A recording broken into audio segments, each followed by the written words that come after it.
আশীর্বাদ করে কালিয়া নাগিনী। জানতে পারি মাতা কিসের জন্য এই অধমে কালিয়া নাগিনী করেছে স্মরণ?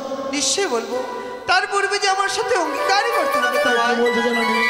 তোমার মনের কথা শ্রবণ করতে হলে আমায় 3 সত্য আবদ্ধ হতে হবে। নিশ্চয়ই। বেশ চলো তুমি বলে 1 সত্য 2 সত্য সত্য 3 বারে 1 সত্য 2 সত্য সত্য 3 বার নাগ মাতা যা বলিবে পালিবে শত শতবার। মাতা যা বলিবে পালিবে সত্য শতবার। তবে ছুটে যাও সাঁওতালি পর্বতে, সেইখানে রয়েছে দুর্লভ লক্ষ্মীধর। আজকের ঋষিদের লক্ষ্মীদেরকে দর্শন করতে হবে তোমায়। বেশ চলো এই মুহূর্তে নিয়ে চলো সেই সাঁওতালের মধ্যে লোহবাসের ঘর। বেশ উঠে এসছো আমার হংসরথে, আমি নিয়ে যাবো তোমায় সাঁওতালি পর্বতে।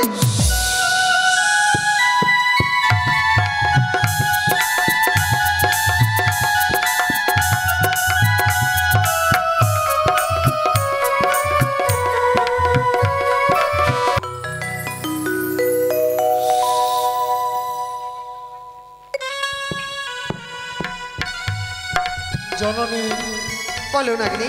সত্য এসেছে এই সাঁওতালের মধ্যে লোহবাসের ঘর। তবে এই বাসর ঘরে যখন প্রবেশ করব, এই বাসরে যে প্রবেশ পথ পাচ্ছি না জননী। দেখো ঈশানী কোণে রয়েছে শুধুমাত্র সুতোর বর্ণের চিত্র, সেই চিত্র দিয়ে প্রবেশ করো তুমি বাসনের ভিতরে নাগিনী। জননী ওই সুতার সঞ্চয় ছিদ্র আমার এই বিশাল দেহ আমি কিভাবে প্রবেশ করবো জননী? আমার নাম স্মরণ করো, তোমার বিশাল দেহ সুতোর বর্ণে পরিণত হবে। বেশ এই মুহূর্তে তোমার নাম স্মরণ করে আমি এই লোহবাসর ঘরে প্রবেশ করবো জননী। জয় মা মনসা, জয় মা বিশ্বরী, জয় মা পদ্মাবতী। কি দেখছি আমি? না, আমি দর্শন করতে পারবো না। এই মুহূর্তে আমি এই বাসর ঘর থেকেই বেরিয়ে যাব জননী। নাগিনী আমি যেন দর্শন করতে পারবো না জননী। কি বা করলে পারবে না তুমি দর্শন করতে? জননী আমি লোহবাসর ঘরে প্রবেশ করে দেখি ওই যে বেলা বাড়ি জাগ্রত জননী। বেশ কিছুক্ষণ অপেক্ষা করো। তাই তো সারা চম্পলা নগরে দিলাম আমি মায়ের নিদ্রা, আর আমিও দেখতে চাই সতী বিহুলতার পত্রী সেবা কিভাবে করে স্মরণে নিশি। তাই তো এই মুদ্রা নিদ্রা দেবীকে স্মরণ করি বেহুলার চোখের পাতায় আমি কাল নিদ্রা ভারী করে দিলাম। কি দুই নয়ন যেন মনে ঢেকে আসে, চোখের পাতা আজ ভারী হয়ে যায়। ও প্রভু তুমি একটিবার জেগে দেখো, আর আমি জেগে থাকতে পারছি না গো। ওগো তুমি সারা দাও, তুমি একটিবার কথা বলো। আমার ঘুমি আসে নয়নে,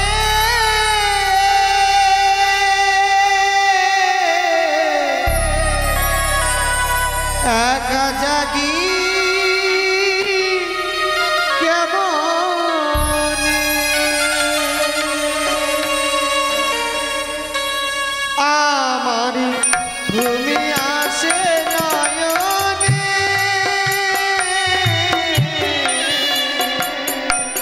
একা জাগি কেমনে।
আর আমি জেগে থাকতে পারছি না। আকাশ বাতাস চন্দ্র সূর্য গ্রহ তারা, ও তোমরা সকলেই সাক্ষী থেকো, আমি নিজের ইচ্ছে ঘুমোতে চাইনি।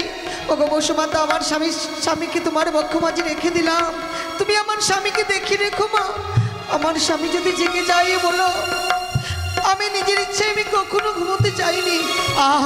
আমি আর জেগে থাকতে পারছি না, তুই অন্ধকার হয়ে আসছে, চোখের পাতা ভারী হয়ে যাচ্ছে।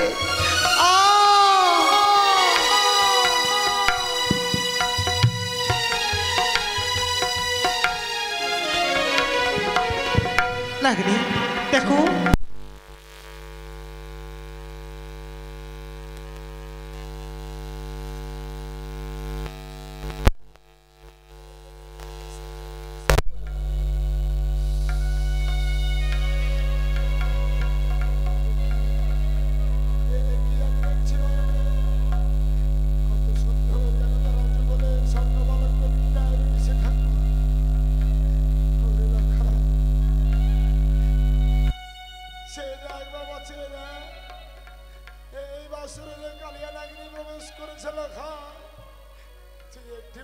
আমার সঙ্গে কথা বল, আমি যে তোকে দর্শন করতে এসেছিলাম খায়, ও বাছা মরে যাগো, বাছা মরে যাগো।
এমন কি হয়েছে? ঋষি প্রভাত হতে চলেছে, তুমি যদি লক্ষ্মীদেরকে দর্শন না করো, আমি তোমায় করিব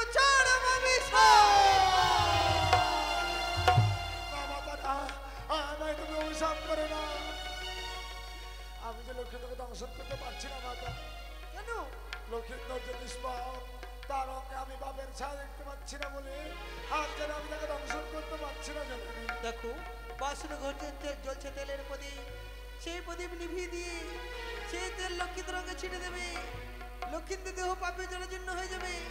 তারপর তুমি তার বদলে ছত্র ধারণ করবে। আমার গায়ের বলে নিয়ে সে তোমার সৃষ্টি করে দিলাম বাসনে ছেড়ে। যখন লক্ষ্মীদের তোমার মস্তকে মারিবে লাথি, লক্ষ্মীদের ভবন নিলে তুমি করিবে সঙ্গ। আমি এই মুহূর্তে তোমার অক্ষরে অক্ষরে পালন করবো জানানি। তাই তো বিলম্ব না করে এই মুহূর্তে বাসরের জ্বলন্ত ঘিয়ের পরি আমি নাকে বিশ্বাসে নেমে মুখ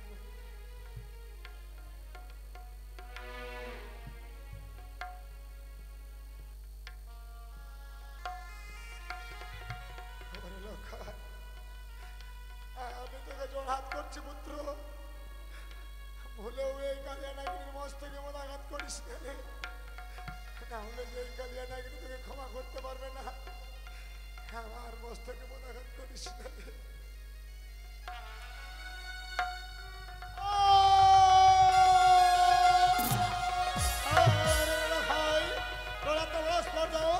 তুই আমার মস্তকে যে মোরা ঘাত, তাই কিন্তু দাবি করিব ধ্বংস।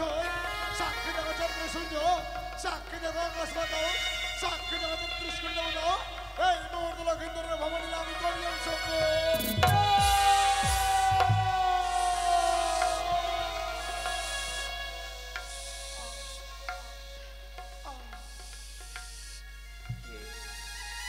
আমায় যেন দংশন বাসর ঘরে কে? কিসের হুঙ্কার? আমার ভাইয়ের রক্ত বেরোচ্ছে, কে তুমি? এই বছরে আমি কালিয়া নগরে প্রবেশ করেছি। কালিয়া নাগিনী? এই বাসর ঘরে তুমি প্রবেশ করেছো কালিয়া নাগিনী? তাহলে তুমি আমায় দংশন করলে? বাহ বাহ কালিয়া নাগিনী, বাহ! কি এমন অপরাধ করেছিলাম আমি যার জন্য আজকের দিনে তুমি আমাকে দংশন করলে? নাগিনী, আমি তোমার পিতার অপরাধের জন্য আজ তোকে আমি এই বছর দংশন করেছি রে। নাগিনী, পিতা করেছে অপরাধ, আর পাপের প্রায়শ্চিত্ত করতে হলো আমায়। এ তোমারই কেমন বিচার নাগিনী? আমি মাতৃ আদেশ পালন করেছি। তুমি তোমার মাতৃ আদেশ পালন করেছ। আজকের দিনে তোমার এই বিশ্বের যারা যন্ত্রণায় যেন আমি ছটফট করে মরবো, আর তুমি নাকি মাতৃ আদেশ পালন করেছ? আমি সাহায্য করছি নাগিনী। আজকের দিনে যে তুমি আমায় দংশন করেছ না, আমার অর্ধাঙ্গিনী প্রিয় যতক্ষণ জাগ্রত না হবে ততক্ষণ পর্যন্ত তুমি থাকবে বাসর ঘরের ভেতরে। এই অভিশাপ আমি তোমায় করলাম। ওই বেহুলা বাড়ি জাগ্রত হলে যে আমায় মেরে ফেলবে রে। বেহুলা জাগলে তোমায় মারবে? তুমি নিজের ভয় পাচ্ছ তাই না? তোমাকে বেহুলা মারবে বলে তুমি প্রাণের ভয়ে আমায় বলছো মারবে। মারবে না নাগিনী, মারবে না। ও যেন জানতে পারে যে তুমি আমায় দংশন করেছো, সে বুঝতে পারলে ঠিক তোমাকে ছেড়ে দেবে। তুমি শুধু ওকে সাক্ষী দেবে। হাইরে ভাগ্য আমার, হাইরে নিষ্ঠুরে নিয়তি, জানি না আজকের ললাটে আমার এমনই কে লিখেছে ঠাকুর। এই বাসর ঘরে কি নেই? বেহুলা, ওগো তুমি কোথায়? এই অন্ধকার বাসর ঘরে যেন আমি তোমায় দেখতে পাচ্ছি না প্রিয়ে। ওঠো না, ওঠো, তুমি আমার সঙ্গে একটিবার দেখা করো। ওগো ওগো বেহুলা, তুমি কোথায় আছো? বেহুলা, আজ আমার পাখানা চলে যাচ্ছে প্রিয়ে গো। এই বেহুলা, এই বেহুলা, তুমি আমার সঙ্গে কথা বলো না, বলো না প্রিয়, বলো।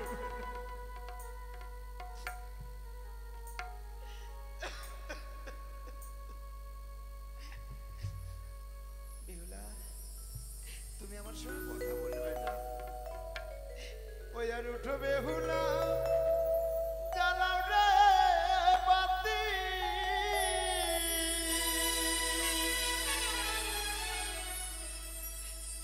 এনে দাও গো প্রিয়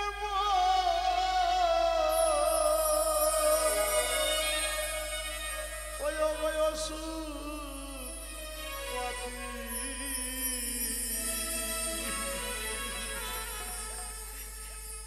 ওষুধ খেলে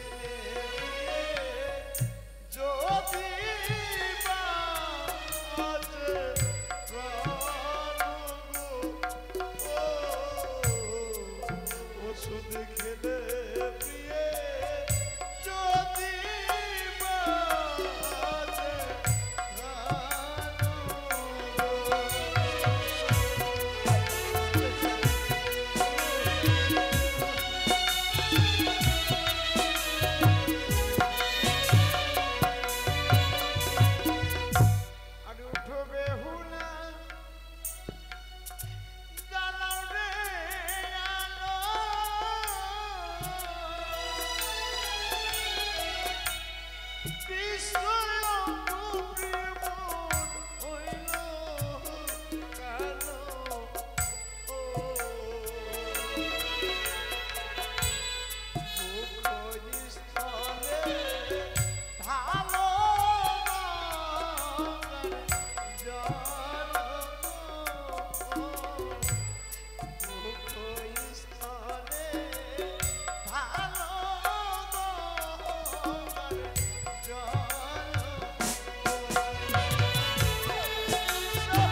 প্রিয়ে পাওয়া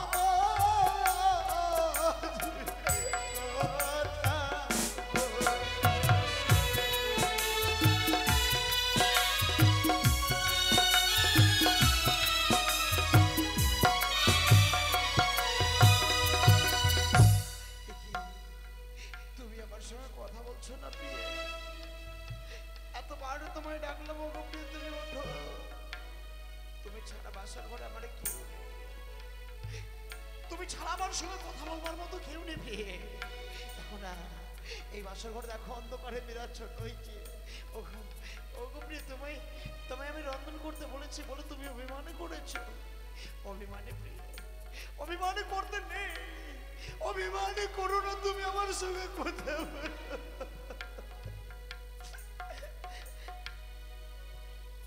ও বলি ওঠো ওঠো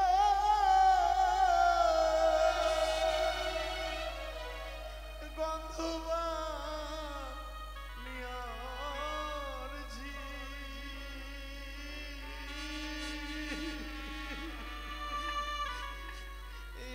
আমি মরি কালি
তোমায় আর ডাকবো না, তোমায় আর কখনো বলবো না বেহুলা একটিবার ওঠো, তুমি আমার সঙ্গে কথা বলো। বেহুলা ওগো ওগো তুমি ঘুমাও, তুমি ঘুমাও প্রিয় ঘুমাও। ও আমার চম্পড়ার মামা শিরা এই বাসর ঘর থেকে যদি কেউ আমার একটিবারে কণ্ঠস্বর শুনতে পাও মা, জানো মা, আমার পিতা আমায় বলেছিল বড় পথের সাথে নিয়ে গেছিল বাসর ঘরে থাকবার সময় বলেছিল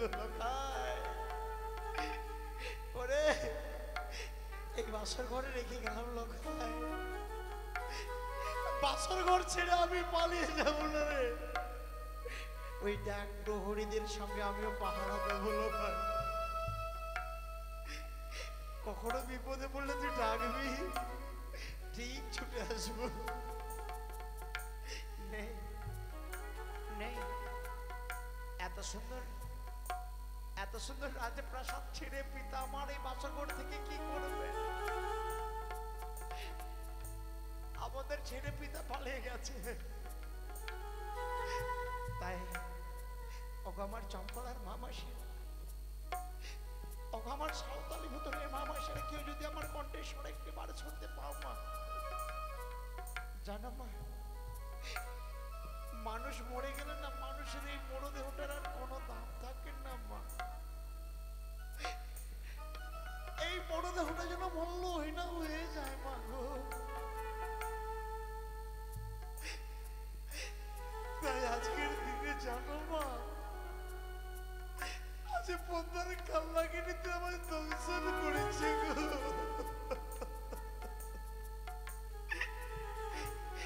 আমি বিষের যন্ত্রণা সহ্য করতে পারছি না,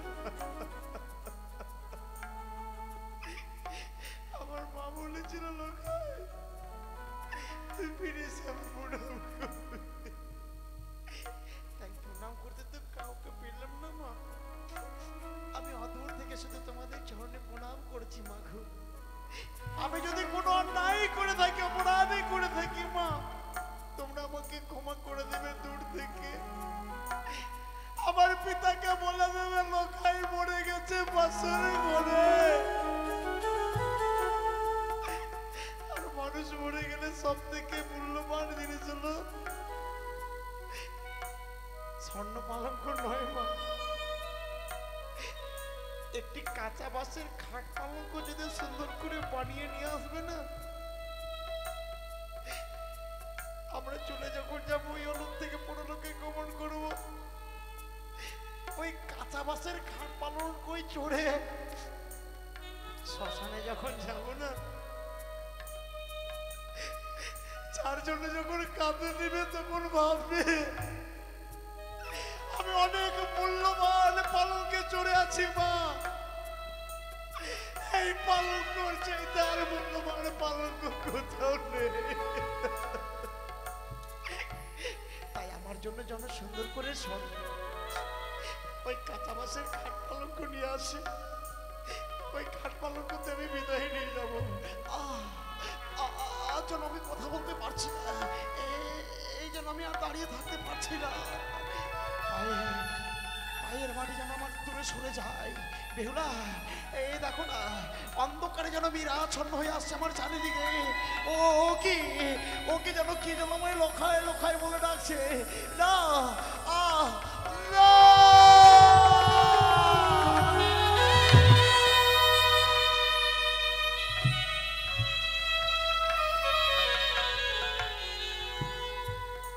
নমস্কার ভক্ত